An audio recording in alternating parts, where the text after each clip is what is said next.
Hi everyone, today is May 4th, 2019, and this is the Duel Assessment, your podcast for Yu-Gi-Oh! Duel Links. My name is Green Ranger, and this week in the Duel World, there isn't a ton going on. The Duelist Chronicles are wrapping up. They have the Divine Offerings at the end of the event, so you could go there and try to get some extra rewards and duel Yugi for the Jaden skill, which sounds kind of weird, but that's what's going on.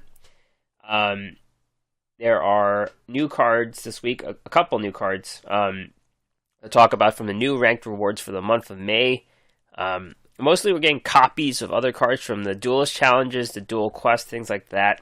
And just a lot of little things to talk about, and even a meta update. The Six Samurai's nerf could be, heading them into a tie with Neos and Kawaki Meiru down the line. So we're going to talk about some of the esports as well. And we also have the events for the upcoming month, so we're going to talk about all of that. And Doug Dimmadule is back. He was banished to the Shadow Realm, and he's back with a Black Rose Dragon deck. Of course, Black Rose Dragon didn't get any box support from the new box, so this would just be with the built-in Akiza skill, but tune in for that really cool deck. You'll love that. So, in terms of myself, when I reviewed the box last week, I looked at all the cards and I wasn't too excited about the whole thing, honestly, but I did mention I wanted to play Noble Knights again because that was a deck that I never really took to King games. I think I was Legend 2 or 3 at most with that deck, and it was just a bit inconsistent, so I was going to try the new tools. And of course, when I was reviewing the box, I was kind of gravitated towards the synchro aspect with Ignoble Knight and Lady of the Lake. Both cards not being too good, but I jumped over to the Duel Links Meta Discord. I already saw. I'm not a huge Discord person, frankly, but I jump into the new deck discussions or whatever, and there was some discussion from some guys like Wayne Kenoff and Pro Circuit Scrub. They were discussing the deck builds and whatever, and I am playing Noble Knights now. I think I only bought 30 packs, so very minimal investment into the box, and I did get all of the Noble Knights cards I needed, because they're all, R's and N's pretty much. So I am playing Noble Knights in the early meta, ranked duels meta is pretty annoying, especially the first day, the top players and their decks, but now I am facing more of a variety on the fourth day, and I guess I'll talk about what the new Noble Knights deck is that I'm playing. Of course, the deck is going to evolve throughout the month, but just to give some players an idea of what the new Noble Knights look like. And this is kind of like this is this week in the Duel World, but I'm kind of merging it with a Duel School segment, if you will. Let's get to it. Noble Knights back then, I don't know how good they never were, tier list, like tier 4 probably. And they typically ran 3 Madrots and 3 Dristans, and those are their monsters. It was a balanced deck typically, so you had those 6 monsters. You had a bunch of your equip cards, of course. And you had Glory of the Noble Knights, Quick Spell, Quick Play, Arthur for sure, Gallatin, and Noble Arms of Destiny, and then you ran a lot of trap cards. The new version of Noble Knights, mostly, it's funny I say this, the new version, because it's all about one card, and the only card I have in this deck that is new is Gwen Huai-Far, Queen of Noble Arms, and basically, she is an equipped spell. She's a monster, but you're not going to normal summon her unless you're, going for a lethal 300 attack. But she's basically an equipped spell that equips to a dark or light. You gain 300 attack. The light monsters get a protection buff, but it's better for a protection buff against effect destruction. But the dark monsters are better because it's pretty much a Super Rush Headlong. They destroy the monster as an effect, and this card gets destroyed. And the good thing about Gwen Huai-Far is she She comes back every turn, so as long as you have a Noble Knight monster on the field. So it's recurring equip spell. And the other cards in the deck, of course, you have your 3 Madrot and 3 Dristan. Dristan is pretty much the better monster because he's the one who's basically destroying something on the field every turn. He has 1800 attack. He protects Madrot, does many different things. Some other cards that got play. The main card that got play because of Gwen Huai Far is Noble Knight Boars. And Noble Knight Boars is 1700 attack, 900 defense. It's a normal monster. When you equip it with a Noble Arms spell, it becomes an effect monster. Becomes Dark, level 5. And then you reveal 3 Noble Arms cards. You add one to your hand, and you send the rest to the graveyard. So typically, you either try to get the one you want, or you pick one of each, and they pick one. It doesn't really matter, but... So I have 2 copies of Noble Knight Boars, and he is the only Dark monster, so he gets the ability with Gwen Huai Far with the Super Rush Headlong. I have a Noble Knight Bedwar here, and Bedwar 1600, 1500. When it's normal or special summon, send 1 Noble Arms equip spell from the deck to the graveyard. This is optional. During either player's turn, you can target a Noble Arms equip spell and 1 monster on the field, switch the spell. You can only do this once. So this is a combo card you do with Dristan mostly, to kind of quick destroy something on the field. Of course, you have your 1 copy of Gwen Huai Far, Queen of Noble Arms. The card that's kind of a wild card here is Swords at Dawn. Swords at Dawn was from the Duels Chronicles event, I think. Or it's from the Tag Duel tournament. And it's a quick play spell. Target 1 equip spell in your graveyard, 1 monster on the field. Equip that equip spell to that monster. Destroy the equip spell during the end phase. If you activate this card, you cannot special summon for the rest of the turn. You can only use one of these. So, this card can draw some parallels to another card. I think it's called Last Chapter of the Noble Knights, where you get 1 monster and 1 equip spell from your graveyard and you bring them back. This one's a little more flexible. It's a quick play. And you destroy the equip spell, so you could kind of combo with Dristan again. And any of your other monsters, too. I have run 1 copy of Econ, just to match a semi-limit requirement. 2 copies of Glory of the Noble Knights. 2 Arthur 1 Gallatin. 2 Noble Arms of Destiny, and of course, a Treacherous Trap Hole. So that's the other semi-limited card I run here. And the skill I use is Sealed Tombs. Sealed Tombs is very good in this meta right now. Kawaki Meru does the thing with the Diamond Core, so that is Graveyard.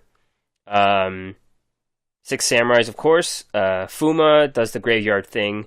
The other guy, Anishi, banishes 2 from the graveyard to bounce, so that's another graveyard thing. Let's see what else. Neos banishes the Neos Fusion to protect their monster. Dark Lords, I've completely shut down a Dark Lord deck by playing Sealed Tombs, activating, and they couldn't do anything. So Sealed Tombs is a very good skill, and basically this is the Noble Knights of New. Just 1 card, Gwen Huai Far, has made a new deck where you use Boars, and I have Bedwar in here too. But none of the Synchro monsters are involved in this new build.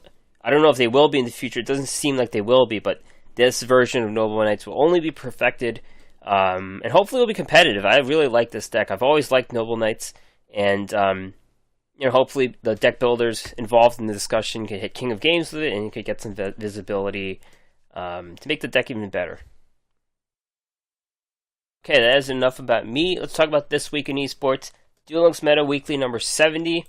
If you're not aware, Duel Links Meta, they put the ban list, the nerfs into effect right away. So this is a simulated environment where the 6 Samurais have been hit with the semi-limit nerf to Shen's Dojo. And while most people did bring 6 Samurais in the top 32, you see a bit more diversity. 8 of the top 32 were 6 Sams, 7 were Neos, 4 Kowakimeru, 3 Amazonas, and a bunch of other stuff. So Neos are getting the biggest share of the top spots. First place, Autumn Leaf, Parasite, Amazonas deck. It's a typical Amazoness deck. Only one Lava Golem. You got two Szanks in here. Szank, of course, is a very good counter to 6 Samurais. You just send the card to the graveyard instead of destroying it. That's why it's there.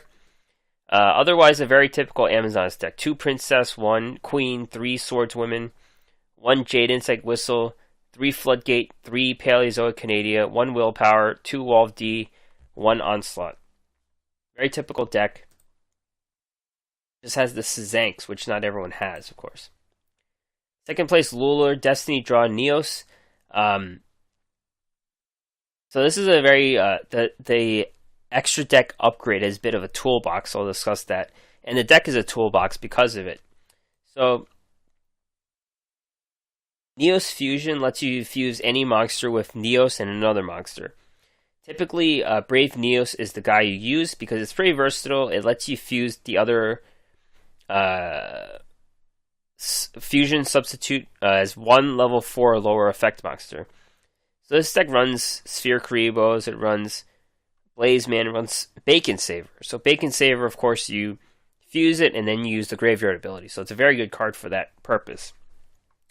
What the other cards are in this extra deck are Elemental Hero Great Tornado, which halves all the attack and defense of monsters. Nova Master. This is a card that never really saw play, but it's a fire. It requires a fire monster. Great Tornado requires a wind monster. And Elemental Hero The Shining. This is a new card from the new box. It becomes pretty strong, and it requires a light monster. What happens is you can run these other cards. Lava Golems, 2 Lava Golems, 2 Blazeman, 1 Glyph the Phantom Bird. So Glyph the Phantom Bird is, back row disruption and it's a wind monster. So that's what Great Tornado is for. Nova Master, of course, is the Lava Golem and the Blazeman. So it's a very big toolbox here, what you do. And this deck got second place, so there it is. Third place, 3D, 6 Samurais. So 6 Samurais were hit and they immediately changed in this Duel Links meta tournament. You still have 3 Kizun, 2 Inishi, 3 Fuma, and you have your 2 Shen's Dojo. What's different is you've got Kagekis, 2 Kagekis, 1 Kagemusha. And Kagemusha is seeing play as an extra tuner. And when you play Kagemusha, you have to play Kageki because they're 3+2. What's different is you see the card 6 Samurai Iru. This is one of the original 6 Samurais. And basically has an ability where it destroys a monster by effect if they're face down defense. And Iru is there mainly because Szank is a meta card. So it's kind of weird. They have Szank specifically to counter 6 Samurais, and now they're coming back with a 6 Samurai monster to counter that counter. So it's pretty cool. And Maximilian K, tie that binds 6 Samurai. This is the same deck, pretty much 3 Kizun, 2 Inishi, 1 Kizaru, 1 Iru, 3 Kageki, 3 Fuma, 1 Kagemusha, 3 6 Samurai United, 3 Asceticism, and 2 Shen's Dojo. The previous deck didn't run any 6 Samurai United, which is a bit weird, I guess. In this deck, Maximilian can become a Great Shogun deck. So there's 2 Great Shoguns in the extra deck, and a bunch of the other accessory 6 Samurai monsters. So Great Shogun Shen could get pretty strong because it only lets your opponent activate 1 spell or trap each turn. And that kind of does the opposite of what the Synchro Summon does. The Synchro Summon lets you play them, but it negates 1. Great Shogun just lets you activate that 1 card, I guess. So that is the Duel Links Meta Weekly 70, and to account for the nerfs, the Duel Links Meta community has updated their tier list. The Tier 0 drama is over. 6 Samurais have been bumped down to Tier 1. With Koaki Meiru's, Neos are the new arrival into Tier 1. So there's 3 archetypes in Tier 1. I think Neos might take the lead. It's the deck that is super strong. It has so much potential. They have a million cards they can use. And people have already figured out, this toolbox strategy where you could use a bunch of random cards. They can hit you with Lava Golem. Like the Elemental Hero fusions they were underwhelming for the whole entirety of the game. They've been around for over a year, and now we have these basically the newest fusion cards, and it's completely made them into a viable deck, into a tier 1 deck.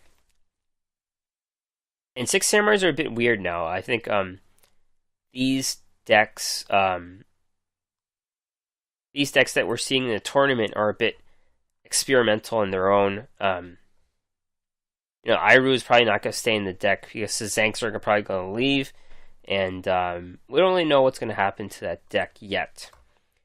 They say there are no tier 2 decks, and what happens is Amazonas and Ancient Gears have been bumped down to tier 3. They were the previous tier 2 decks.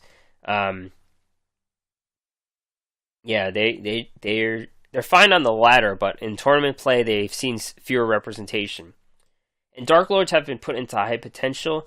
I personally don't think Dark Lords have that much potential. I mean, they're put on this list because they could get 3 guys with like 2600 or more attack and then beat down, and you're pretty good. But the problem is they don't really disrupt anything else. I think you need that component. Like Hazy Flame, I think they had that where they couldn't be targeted. That was a big deal. But Dark Lords don't have that. They need something to hit the back row. Maybe Hate True Nades, I don't know what. But for them to make it, they need the extra component other than just being really big guys. One update in Duel Links this week. Ranking up after ranking down in ranked duels has been improved, apparently. They say it's easier to get back to your original rank after ranking down in ranked duels. I'm not really sure what this means. It might mean you have to win 2 games to get back to your original rank. I'm not really sure, but I haven't been in position to lose my ranks yet, but maybe I will. And I guess this appeases some people. It is the win streak requirement to get to whatever the next rank is a bit annoying, especially for the last step. But any improvement is welcome. This one is a bit hazy. You don't really say what happens, and you'll have to experience it yourself, I guess, to know what the actual improvement is and how it actually improves the quality of life when playing Duel Links. But I guess it's an overall net positive. Though I personally don't really know what the specifics are in this improvement. In terms of the questions of the week, instead of having a vote this time, this is the first time I had an open-ended question. So a few people responded to it. Next time I'll try to go back to the voting system. I just couldn't really think of a question this week where there was a votable thing. So I'm running out of ideas here. But anyways, the open-ended question this week is, what is the best card released from the Lords of Shining mini box? So, obviously, this isn't something, not everyone bought the box, of course. Not everyone knows every card from every box, so only probably the most hardcore of players responded here. Grand Terrier, our longtime Patreon supporter of this podcast, says, Gwen Huai Far, Queen of Noble Arms. This is a fantastic addition to Noble Knights. Gives them a recyclable super rush every turn. Gives them an out to a lot of problems that plagued them before. Yeah, this is kind of what prompted me to play Noble Knights, to go back to that deck. It's kind of amazing how one card kind of just does this.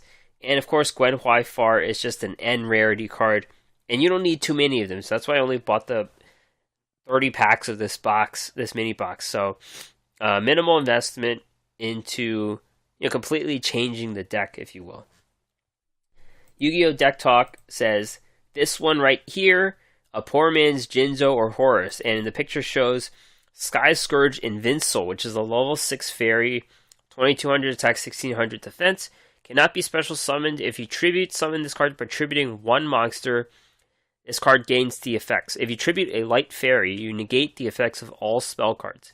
If you tribute a dark fiend, negate the effects of all trap cards. So yeah, this seems pretty good. I think you would. It depends on the matchup, I guess. Against Six Samurais, you probably want to do the spells. Any other deck, like a stall deck, you could just wreck them with the negate the effects of all trap cards. Of course, people run econ and things like that, but you could completely shut down some decks with negate all trap cards. Brutal Rampage 69 says, Rebirth of Parshaft. So this is a counter trap. When a spell or trap card or monster effect is activated, reveal one counter trap in your hand. Discard one card and pay 1,000 life points. Negate the activation. If you do, shuffle that card into the deck. Then you can special summon one Parshaft monster from your deck or extra deck. Yeah, so this is the new Parshaft deck that gets you to cheat out a Sacred Arch Air Knight Parshaft card. It's a bit of a combo card if you like playing that type of deck, or counter fairies for that matter. And Gas Station Gyoza says, Celestial Wolf Lord Blue Sirius. It's a generic 6-star synchro with a great effect. It's also a Beast Warrior that has synergy with Fire Fist. This is one of the cards that was notable, I think. It's a level 6 Beast Warrior Synchro, 2400, 1500. When it's destroyed and sent to the graveyard, target one face-up monster your opponent controls, it loses 2400 attack. Of course, it is a Beast Warrior for the Fire Fists, but it doesn't have any tuning requirements, so you could just slot this anywhere you run the 6-star Synchros, which fits very well with Psychic Synchros, for example. So those are some of the favorite cards we got. So this box, I guess, has more potential than I originally thought. I definitely have faced a lot of Steel Swarms on the ladder, and they do destroy me sometimes with Steel Swarm, Girostag, or Moth. I forget which one. I think Moth has destroyed me a few times. And they do take advantage of some of the cards like Steel Swarm Cell and Scout. I've seen a lot of that before. The X-Sabers predictably didn't really do much. I haven't faced Noble Knights yet. I have faced Dark Lords a bit, and they are a bit underwhelming in my opinion. But Elemental Hero The Shining is pretty much one of the cores for the new extra deck for the Neos decks. So there is some potential to this box. It wasn't as bad as I thought. There are some pretty good cards in this set. Now I'm going to talk about the various scattered events we have. We're going to get a few new cards from Ranked Duels, but mostly some repeats, and I'll talk about all those cards right now. So Duel Quest is going on. You get to 100 floors each day, so it's like 7 days of events. And there are some cards. Goddess with the Third Eye. We're getting our third copy of this card. This was a card that did see some competitive play in Buster Blader decks when those were around. Those are a very annoying deck. But this is basically that fusion material monster. We could just substitute it for any fusion material. I'm not sure if it works for those elemental hero decks that require like a specific, like a fire monster, and then Goddess with the Third Eye counts as the fire monster. But I think it's like a named monster. And yeah, this is a card we never really needed 3 of. There were cards that did similar things, like the Hex Fusion. There was another monster. But it doesn't really hurt to get a third copy of Goddess of the Third Eye, even though we probably would never use it. Cave Dragon, we're getting our second copy here. Not a very good card. It's a level 4, 2000 dragon that can't attack unless you have another dragon. There is the card Alexandrite Dragon, which is just a 2000 vanilla monster, so that's already leapfrogged this card, and neither card really sees play. Snifus, we're getting our second copy of this card. It's a beast tuner that lets you, you have to use plant cards to play it, which is kind of weird. You don't have to, but it works best with plant cards where you tribute them. And I think plants are seeing their own cards. I've seen Naturia Rosewhip as a card that kind of special summons. It's a bit like a Kiza skill. It comes out on its own. And I've seen, of course, Junk Synchron and Dark Verger for those plays. Silent Paladin. We're getting our second copy of this card.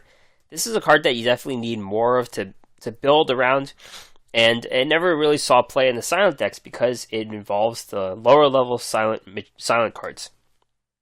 That being Silent Swordsman level 3 and Silent Magician level 4. The silent decks were pretty much using the one that didn't have a level. It was like a 1000 monster that brought the big guy or girl from the deck. So Silent Paladin is a card that we definitely need 3 of to make those strategies work, even if they're not the best strategies. So a card we need more of. And we're getting our first copy of Goblin Attack Force. This is kind of an iconic card from the anime. Level 4 warrior, 2300 attack, 0 defense. If this card attacks, it's changed to defense position at the end of the battle phase, and its battle position cannot be changed until the end phase of your next turn. We've seen a lot of cards that are like this already in the game. I think the Indomitable Fighter and Giant Orc and various cards like Giant Orc. So those typically have 2200 attack, 0 defense, and they all do the thing where they switch into defense position. It's not a card you'll see in the ladder for any reason at all, but you'll see it in the lower ranks as a strong beat stick. Duelist Challenges are going on. We're getting 2 copies of cards we already have as well. Getting our second copy of Quantum Cat. Continuous Trap. Activate this card by declaring 1 monster type and 1 attribute. Special summon this card as a normal monster. A level 4, 0 attack, 2200 defense. With that type and attribute. This is a trap monster we saw from Odeon as a reward. And trap monsters do see play. I think the last one we saw was Swamp Mirror and the Dinosaurs. And that was because it had 1800 attack. And Quantum Cat, you can make a dinosaur, of course. You can make it anything. But it is 0 attack, 2200 defense. That's something, it seems like more of a stall card. And stall cards use traps more often, more annoying traps. Floodgates, Paleozoic Canadia, Wall of D. I think they're releasing this card because there's going to be an Odeon event and there might be some synergy there. But this card never really saw play just because 2200 defense stall isn't the same as a monster that can't be destroyed or something better. We're getting our third copy of Deal of Phantom. This is a trap card as well. Select 1 face-up monster on the field. Increase the selected monster's attack by 100 for each monster in your graveyard during this turn. Yeah. So, this is just a little buff to a monster as a combat trick. Of course, with our 20-card decks and limited ways of getting monsters into the graveyard, we are better off using stronger trap cards here. A Mirror Wall is better, for example. The new cards we have are from the new ranked rewards. 3 new cards. The SR is Knight's End Sorcerer. It's a level 2 Dark Spellcaster Tuner, 1300 attack, 400 defense. When this card is special summoned, you can target up to 2 cards in your opponent's graveyard, banish them. Nice ability. There are cards that can cheat this out. The problem is you have to make it work so you could cheat out a tuner and then get a monster and then synchro summon. It's a pseudo Sealed Tombs effect if you want to get that off. It's whether those cards are worth running, the ones that can cheat this out. So it would be a specific deck building challenge to make it, and you have to match 2 stars, of course, as a tuner. This is definitely a good card to get in the event that it is pretty effective. The R ticket is an R-Gen-X Oracle, level 1 spellcaster tuner, 300 attack, 300 defense. If this card is added from your deck to your hand by the effect of a Gen X monster, you can special summon this card. This card cannot be used as a synchro material, except for the synchro summon of a Gen X monster. So, we have a ton of Gen X cards. Unfortunately, the only one that works is the Gen X Blast Fan. It's a card of 1600 attack. There are cards that special summon, like Accelerator, or Gen X Accelerator, I think. Gets it onto the board immediately, so that kind of bypasses the ability of the Blast Fan. And Gen X Searcher does that as well. You could special summon when it's destroyed. The problem is, of course, Gen X Synchros aren't too good on their own, so this card might not even be worth playing. Of course, it's just an R ticket, so probably have those cards, like every other card from the R ticket, mostly. And the N ticket is Sky Dragon, just level 6. 1900 attack, 1800 defense. The release of these cards make me wonder when, because there are a lot of these cards. They're just vanilla cards no one will play. And how Konami decides to pick one over the other. I mean, this is a level 6, 1900. The attack and defense are pretty close, so it is resistant to shield and sword. But besides that, it makes me wonder why this card over, like the 500 other ones that that aren't going to see play either. So, I don't know, they should have released more, I guess. Duelist Chronicles GX Society of Light is ending this week. We have a few more days with it. Make sure, even though you're done with the event, you got your achievement or whatever, make sure you do the 3 duels a day, because that is 50 gems right there. I think I skipped 2 days. I didn't even know that I had to do this, so I probably lost 100 gems on my own. So make sure you get your 3 duels in a day. You could just auto duel it with whatever deck you use, and make sure you beat Yugi 3 times. So you use the Divine Offerings to beat Yugi 3 times, so you could get your Neospace skill. Neospace is actually a relevant skill, even if I'm not playing Neos decks. I didn't pay for those cards. It's a good. You don't want to miss out on a skill, and this basically lets you have Neospace on the field when you're playing Jaden. And these types of skills have seen play traditionally. This one's not irrelevant because it gives Neos and your Neos fusion monsters 500 extra attack.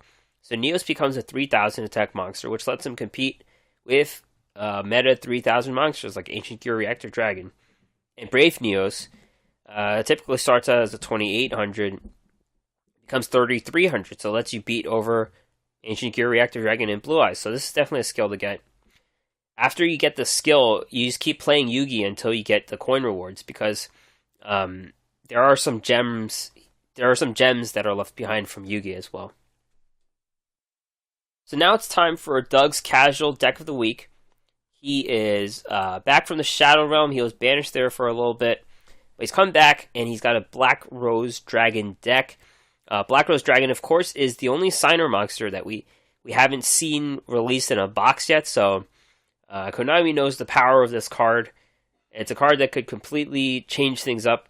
They might just be waiting for the right meta call. I don't know.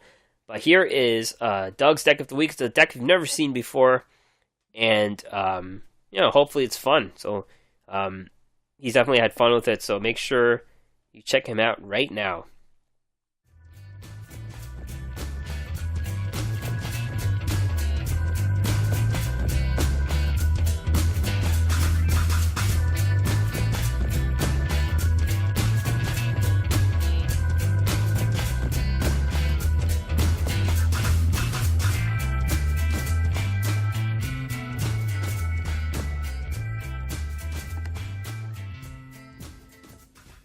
Hey there, this is Doug Dimmadule with Doug's Casual Deck of the Week.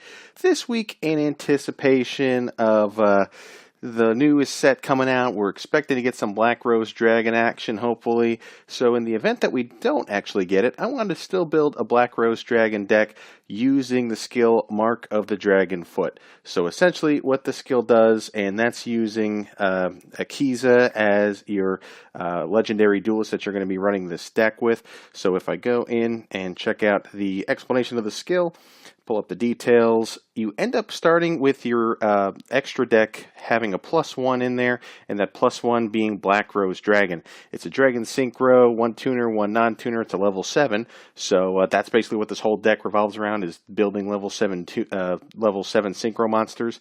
So when this card is Synchro summoned, you can destroy all cards on the field. Also, once per turn, you can banish 1 plant-type monster from your graveyard, and then target 1 defense position monster your opponent controls. Change that target to face-up attack position, and if you do, its attack becomes 0 until the end of this turn. So that's a really useful skill as well if you're running more of a plant-based deck.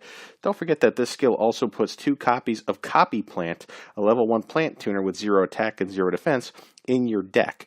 Once per turn, you can target 1 other plant-type monster on the field that has a level. This card's level becomes that monster's current level until the end of this turn.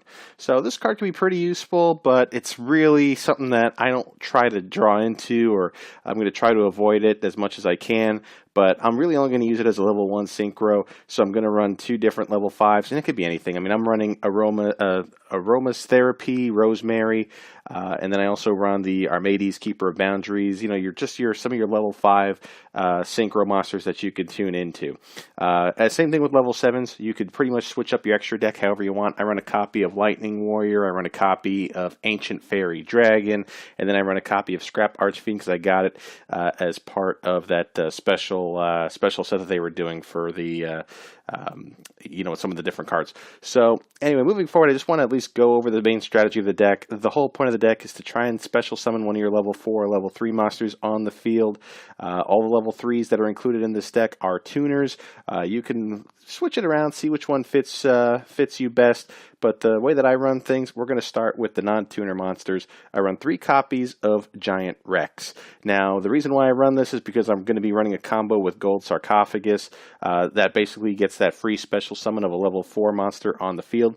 So its effect is Giant Rex cannot attack directly. If this card is banished, you can special summon this card. Don't worry about the latter part of the effect because you're not really going to have any other dinosaurs in here, but just know that once this card is banished, it's special summon on the field. It's a 1-card combo with Gold Sarcophagus. As long as you have that in your hand, you're going to be able to banish your Giant Rex directly from your deck. It'll put it on the field, and hopefully you have one of your level 3 tuners in there and go right into your Black Rose Dragon play. The next card that you could put in here, and I have run 2 copies of it, is Dinotherium. It's the level 4 beast, 1600 attack, 600 defense. You can special summon this card from your hand. You can only special summon this card once per turn this way. When summoned this way, your opponent can target 1 level 4 monster in either player's graveyard, and they can special summon it onto their side of the field. This is something that you want to have turn 1. You don't want your opponent to be able to take some other monster out of the graveyard and put on the field. But what I also run here is Trident Warrior, and this is really the perfect card to get into a level 7 synchro play. When this card is normal summoned, you can special summon 1 level 3 monster from your hand. And that's going to be all your tuners. And moving into the tuners, you could run Psychic Wielder. That's a good option. But what I try to run here is Dark Resonator, a level 3 tuner that we only have 2 copies of so far. That's one of the level up rewards for Jack Atlas, so it's a good card to have. And then I run 3 copies of Naturia Butterfly, level 3 Insect Tuner, and I like this card a lot because of the trap card that I run in here. Once per turn, when your opponent's monster declares an attack, you can send the top card of your deck to the graveyard and negate that attack. So the reason why this is helpful is to put more cards in your graveyard for Kings, Consonants. You know this is the newest UR card, the newest trap card from the Jack Atlas event. When an opponent's monster declares a direct attack, negate the attack, then you can apply the rest of this card's effect. You can banish 1 tuner monster and any number of non-tuner monsters from your graveyard whose total levels equal 8 or less, and if you do, special summon from your extra deck 1 synchro monster whose level equals the total level of those banished monsters. So that's treated as a synchro summon. So that's why, as long as you could fill up your graveyard, possibly using Naturia Butterfly's effect, if you find yourself in a bit of a pinch, this is probably one of the best cards for this deck. You'll be able to get into a level 7 synchro play pretty quickly, and if you're really in a bind, you can synchro right into Black Rose Dragon, nuke the entire field using its effect, and that's really your main strategy. It's just try and roll into some of those level 7 synchros, some of the stronger ones. I do like Lightning Warrior because of the burn effect with it, but like I said, just a simple Scrap Archfiend because it's got 2700 attack for a level 7 tuner. It's pretty much my go-to play early in the duel. Usually when things get a little bit hairy, I'll try and synchro into Black Rose Dragon, and like I said, either blow up my opponent's field, or if I got that Copy Plant, which is really the only plant monster in this deck, if that's in the graveyard, I could activate its secondary effect, but that's pretty unlikely, seeing as you're only running 2 copies of it due to the skill. If I could do this deck without having those copies of Copy Plant in the deck, this would be a little bit more consistent. But again, this is basically to hold you over until you're able to get the newest box set that maybe at this point, because I'm filming this or I'm recording this in the middle of the week, so I'm not necessarily sure what the leaks are yet as far as the newest mini box or the newest main box that's going to be coming out. So if there's Black Rose Dragon in it, then you could really just build this deck and plug in those copies of Black Rose Dragon and make it a little bit more consistent using different skills like Beat Down or something along those lines. But for now, use Mark of the Dragon Foot and really establish that deck this way, and I think it's pretty fun to play. Nothing too competitive, but I just really wanted to play a Black Rose Dragon deck, and this deck build, because of the Gold Sarcophagus play into Giant Rex and using one of your level 3 synchros, and then as well as having Trident Warrior, and hopefully you have a level 3 synchro tuner in your hand, it makes it real easy to get into those level 7 synchro plays. So again, this deck is just one that's a lot of fun, pretty consistent, but again, until we get more level 7 synchros that are absolutely worth it and don't have too much of a gimmick revolving around them, because I really like Power Tool Dragon, but in this deck I don't want to have to run any type of equip spells with it.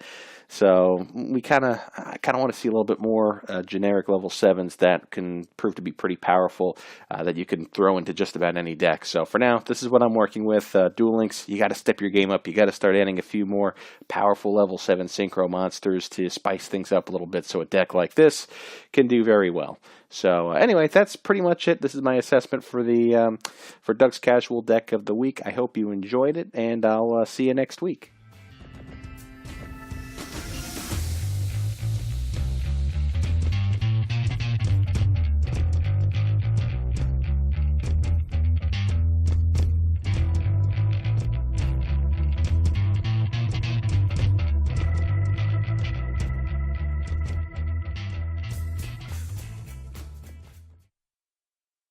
All right, thanks, Doug. And of course, you could find his Twitter page, Yu-Gi-Oh! Deck Talk. You can find him talking about decks every time. This time this week, of course, not last week because he was in the Shadow Realm, but he has a cool deck for you every week, so check out his stuff. All right, upcoming news. So we have the news for the month. Early May Duelist Challenges. That is happening right now. That should not be in these show notes. Early May Tag Duel Tournament, obtaining Loomis and Umbra. So we're getting our next Legendary Duelist, which is great. This is another Duel Monsters World character.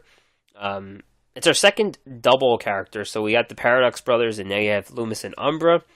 Of course, they play the Masked Beast cards, so that is a very old strategy. Of course, those cards aren't even close to being competitive, but we're going to have new level up cards. We're going to have new skills. There's going to be a lot to talk about. They might. You never know when a character can become meta relevant, even if they're using old cards. They could do something where you could special summon the Masked Beast, and that wouldn't be completely OP, but it would be competitive because you get a 3200 on the board. So we'll see what that does. There's going to be an Odeon event called Solemn Odeon, and they teased 2 new cards: Statue of Anguish Pattern and the First Monarch.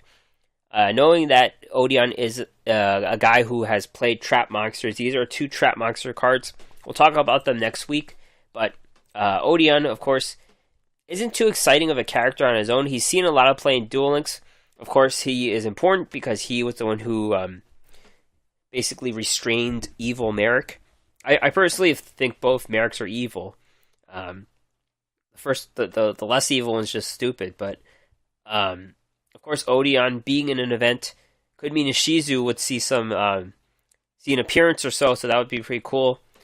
Early May, WCS 2019 Qualifier Celebration Road to Worlds campaign. So I guess this means free stuff for us.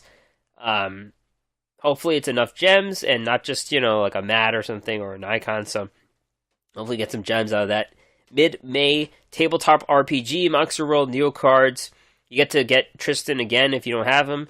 A new Yami Bakor skill. Tour Guide Bingo, mid-May. That's just more rewards for us. Mid-May, Mark of the Dark Signer. Duelathon. It's pretty much a duelathon. I think you raise a meter with Infernity cards. That's a new thing for 5D's World. I don't think you get to obtain a character yet, but there might be a character appearance. Late May, the Duel Links World Championship qualifier. So this is the first step before the finals happen in the summer. And finally, late May, the Duel Quest again. So Duel Quest is happening right now. It's happening again at the end of the month. Upcoming updates, late May, there will be Duel Room updates. There will be something called Point Battles. So that's a new feature, I guess, for tournament settings where they kind of count out the points for you, I guess. And the search feature has been improved for Duel Room. So nice to see that they are putting some stones down for some foundation for PvP upgrades or whatever. So that is it for this week of this podcast. There wasn't a ton to talk about this week, but it's kind of setting us up a transition for more exciting next week. Thanks for tuning. Hopefully, it's got you through something. Give me any suggestions to improve the podcast. I'm always open for new ideas. Listen and subscribe to this podcast on iTunes, Stitcher, Google Play Music, Overcast, YouTube. We're on Spotify. Check out the podcast and more at our website, theduelassessment.wordpress.com. Email me, theduelassessment@gmail.com, or you can interact with me on Twitter. We have the weekly questions, duel_assessment, and my own rarely used Twitter now at Green Rangers CCG. So thanks for tuning in, everyone, and I will see you next week.